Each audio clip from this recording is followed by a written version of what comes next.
Welcome to the Emerging Minds Families podcast. Hi, I'm Nadia Rossi and you're listening to an Emerging Minds Families podcast. We would like to pay respect to the traditional custodians of the land on which this podcast is recorded, the Kaurna people of the Adelaide Plains. We also pay respect to all Aboriginal and Torres Strait Islander peoples, their ancestors and elders past, present and emerging from the different First Nations across Australia. In this podcast, we are talking about relationships. Relationships can be both wonderful and complicated, and whilst they can provide us with a wonderful feeling of connection and shared experiences, they can also be challenging to navigate at times.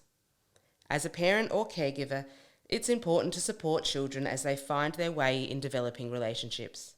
From navigating their first friendships as very young children, through to the more complicated relationships they will have as young adults. These early experiences can help shape a child's perceptions of relationships and lay the foundation for healthy connections throughout life. Today we are talking with Jess.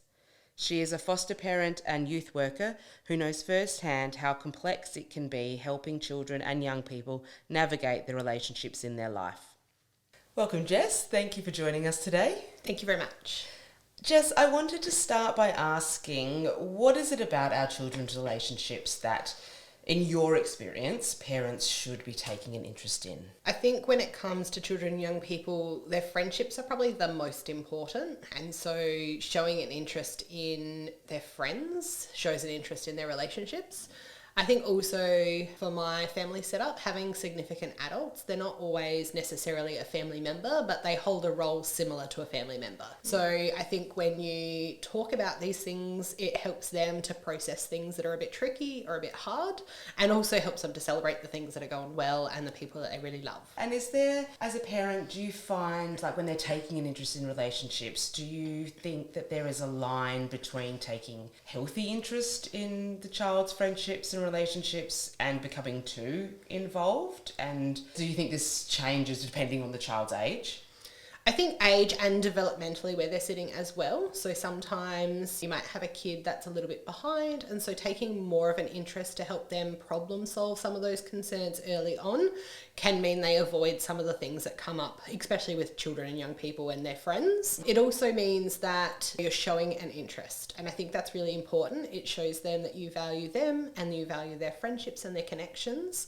And I think it's the simple things like remembering the name of the friends that are important right now, or remembering the name of somebody who's maybe been a bit tricky so that you can remember what's been happening with that person. I'm a big fan of just using curiosity as well, just asking questions and not making any assumptions about the relationship, because the person they don't like right now might end up being the friend, or the friend might end up being the frenemy as well. So it's important to just be, a little bit laid back about it and just let them come to you with that information. I have a young person and she's a teenager. Yes. So we are starting to talk about like maybe relationships being with partner rather than just friends. Okay. Sometimes those can be super tricky for young people to talk about because they're embarrassed and they, have all these feelings. Yeah. I think definitely talking to them about how do you want to do this is important, because sitting down eyeball to eyeball, like I'm not going to get anything out of her. Okay. But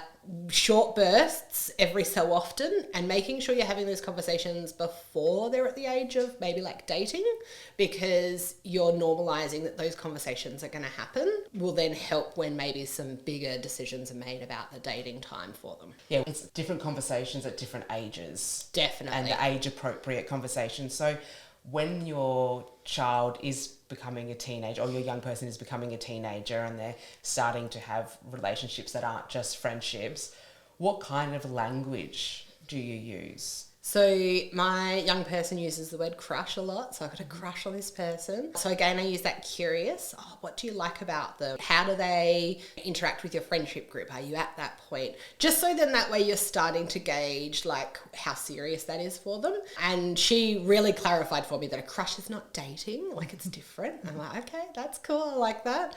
So being able to use their meanings for some of those words as well, because what I grew up thinking about, especially around dating and all that kind of stuff, is very different to how she kind of sees things. So I need to be able to rework some of that language and learn from her about what that actually means. So asking and being curious, what does that actually mean, like for you? Because this is what it meant for me as a teenager a long time ago.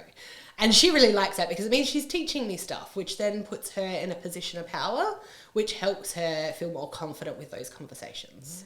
And when that kind of relationship is starting and maybe not going so well or not ending so well, how do you find being a support for them in that moment as well? How does she want to be supported in that moment? Is it different from maybe a friendship ending? I think so. I think it's much more practical. So it's about, do we need to watch a sad movie? Do we need a distraction activity? Do we actually want to talk about it? Because often the answer is no. They've just got some feelings that they kind of need to manage and cope with and deal with over time. So probably less words when that sort of stuff is happening for them is the better option. But again, take their lead because they'll know what they need. Sometimes you just have to draw it out of them a little bit. And do you think that there's anything that makes those conversations difficult? How can we set up those conversations with your child about those maybe tricky relationships that makes them comfortable or able to talk to? Because I know you said like wait for them to come to you, but if a parent wants to have that conversation with their child or they've picked up on something that they want to check in with a relationship, how do you think they're best to do that? I think it's important that you are checking in sort of semi-regularly. So not that immediately after they get in the car or get into the house after school because their brains are not online for those conversations. But by being curious and just seeing how things are going, don't make it feel like it's a setup. I think when they kind of know that you're fishing for information, they tend to tune you out a little bit as a parent. I think also it's not just their friends, it's their other relationships. I know that we at home have conversations about teachers as well. And some of those connections are really positive and some of them are not so positive. And so it's about keeping track of some of that stuff as well, knowing when you might need to step in with a little bit more support officially. Yeah, I think that's so great, is finding the right time for them to have those conversations, giving them that space and that time and an environment that makes them feel like comfortable. Yeah. So, yeah. And I think it's when they give you a little bit, like not grilling them, it is just the curiosity. Oh, I've heard you talk about that friend before. What else is going on for them? Or whatever the questions might be, to kind of just guide that conversation curiously rather than an interrogation. How do you tackle conversations when it is particularly difficult? So I'm thinking more, like we've touched on maybe bullying and friendships, but perhaps relationships with biological parents, if children are in out-of-home care. So is there a different way to have those conversations? How would you have that conversation with the child? I think the way that has worked the best for me is really letting them open up that conversation. So they might mention something about that person, and I normally just acknowledge that they've said something, oh yeah, that's interesting, and just sort of leave it. If they want to then follow that thread, they'll pick up the conversation with you. They will provide lots of really random bits of information, so it's important that you are listening when they're talking, because you might not have a whole conversation in one go. It might just be dribbles of information. Then when there's something really big has happened or they want to talk about something about that relationship, you've got all those little bits of information you can come back to. And being curious again and really non-judgmental is super important. You want to support all of their relationships, whether you are involved in those relationships as well or not. I think it's important that it's about being curious and challenging them with gentle approach. So if there's something that doesn't quite line up or there's a bit of discrepancy in information you've been given, asking that curious question of, I've heard you say this before, but now you're saying this. That doesn't sound the same. What's different now? And it gives them the opening to then have that conversation if they want. They'll shut it down if they're not ready. So you're really taking the lead from the child in your care by what they're kind of feeding you in those conversations, but you have these questions in the back of your mind that your go-to kind of questions to help have a conversation with them. Yeah, very much so. Yeah. And sometimes you might hear something that might be either really challenging or super tricky, or it might be more serious. And you may have to follow that conversation a little bit more with them.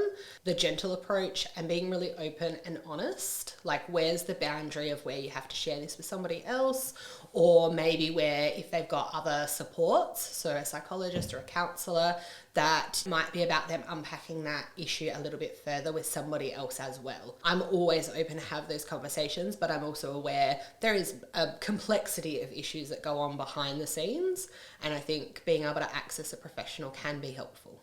I was wondering if we can maybe talk about, I know we know you have a child in your care, and we know you have a great relationship with them. Do you know if she thinks it's helpful when parents and carers talk to their kids about relationships? Have you spoken to her about that and how she feels? Yeah, very much so. We have some really good open conversations because she's not in a standard family with mum, dad, 2.5 kids. So we talk about the people in our lives together and what roles they kind of hold. So for example, some of my close female friends will hold an auntie role with her.